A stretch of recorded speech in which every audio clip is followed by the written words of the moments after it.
কেন্দ্রীয় বঞ্চনার প্রতিবাদে আগামী 10ই মার্চ ব্রিগেড ময়দানে ব্রিগেড প্যারেড গ্রাউন্ডে জনগর্জন সভার কথা ঘোষণা করেছেন অভিষেক বন্দ্যোপাধ্যায়।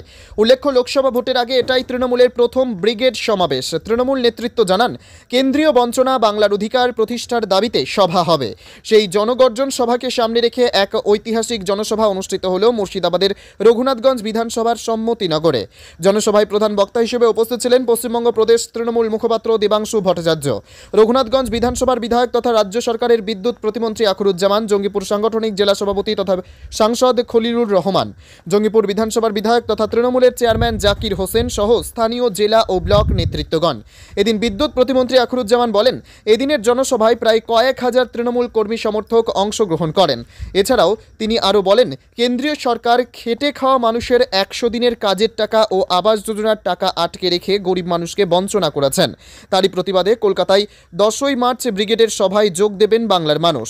এছাড়াও এই দিনের সভা থেকে বিজেপি ছেড়ে প্রায় 100টি পরিবার তৃণমূল কংগ্রেসে যোগদান করে। নবাগতদের হাতে তৃণমূলের পতাকা তুলে দেন জাকির হোসেন ও বিদ্যুৎ প্রতিমন্ত্রী আখরুজ্জামান।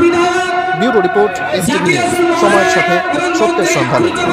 আপনারা জানেন যে আমাদের জননেত্রী মমতা ব্যানার্জি ডাক দিয়েছে আগামী 10ই মার্চ ঐতিহাসিক ব্রিগেড মাঠে জনগর্জন সমাবেশ হবে এবং এই সমাবেশ অতীতে সমস্ত রেকর্ডকে ভেঙে চুরমার করে দিবে। সেই লক্ষ্যকে সামনে রেখে আমরা রঘুনাথগঞ্জ বিধানসভা তৃণমূল কংগ্রেসের পক্ষ থেকে আজকে একটা প্রস্তুতি সভা করেছিলাম। এলাকার মানুষকে আমরা আহ্বান করলাম যে আগামী 10ই মার্চ ব্রিগেড চলো জনগর্জন সভায়। আপনারা দেখলেন কাতারে কাতারে হাজার হাজার মানুষ মমতা ব্যানার্জির সেই ঐতিহাসিক ব্রিগেড সমাবেশে সাক্ষী হওয়ার জন্য এখন থেকে তারা সাজো সাজো রবে প্রস্তুতি শুরু করেছে।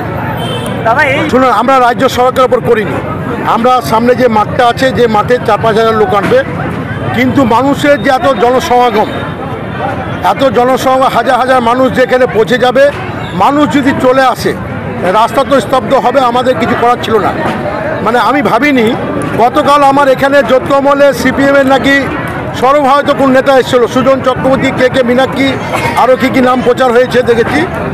তো আমি একজনকে জিজ্ঞেস করছিলাম যে কত লোক হয়েছে, তো আমার এখানকার যে বুথের সভাপতি সে বলছে, দাদা যা লোক হয়েছে আমি আমার বুথ থেকে, আমি যে বুথের মেম্বার আর সভাপতি দুটো বুথ মিলে তার থেকে বেশি মানুষ আমি জমায়েত করলো। কত হয়েছিল লোক? বলে 300-400 বেশি লোক হয়নি।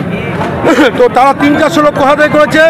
রঘুনাথগঞ্জ বিধানসভা, জঙ্গিপুর বিধানসভা, জঙ্গিপুর পৌরসভা, সাগরদিঘি বিধানসভা, সুতি বিধানসভা, এক কথায় জঙ্গিপুর সাংগঠনিক জেলা থেকে তারা 300-400 লোক জমায়েত করতে পারেনি এবং সুজন চক্রবর্তীর মতো তারা সর্বভারতীয় নেতৃত্বকে নিয়ে এসে তারা রোড সাইডে করেছে।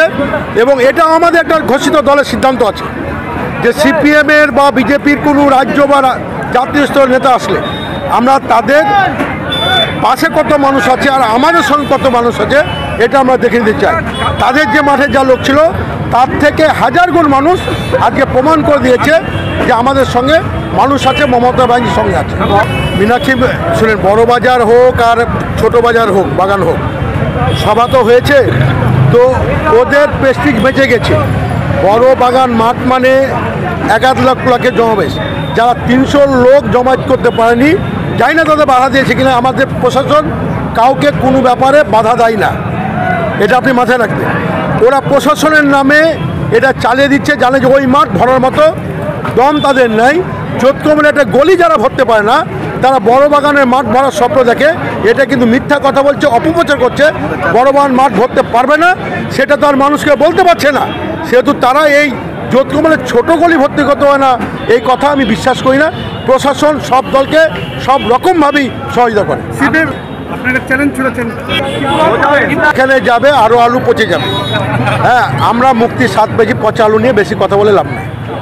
জননেত্রী মাননীয় মুখ্যমন্ত্রী, বাংলার নেত্রী, উনি 100 দিনের টাকা কেন্দ্র সরকার দেয়নি, বঞ্চিত করেছে, তার টাকা দিয়েছে এবং জননেত্রী ঘোষণা করেছে আবাস যোজনা 11 লক্ষ বাড়ি পায়নি গরিব মানুষ, তাদের দিবে। আজকে আমাদের ব্রিগেড সভা আছে, তার প্রস্তুতি সভা আমাদের মন্ত্রী আখরুজ্জামান সাহেব, এই হাজার হাজার লোক দেখলেন। আমরা মানুষের সাথে আছি, আমাদের সরকার মানুষের সাথে আছি, তাই আমাদের কাছে মানুষের কোনো কমি নাই। আমাদের প্রচুর মানুষ আছে এবং আমরা চাইব যে মানুষের ঘরে ঘরে মানুষের পাশে থাকতে। এবং যারাই আছে বিজেপি বলেন, আজকে কেন্দ্রীয় থেকে আমাদেরকে বঞ্চনা করা হয়েছে এবং আপনারা দেখেছেন যে 100 দিনের টাকা দেয়নি এবং আবাস যোজনা দেয়নি এবং বাংলার বিভিন্ন প্রকল্পের টাকাকে আটকে দিচ্ছে।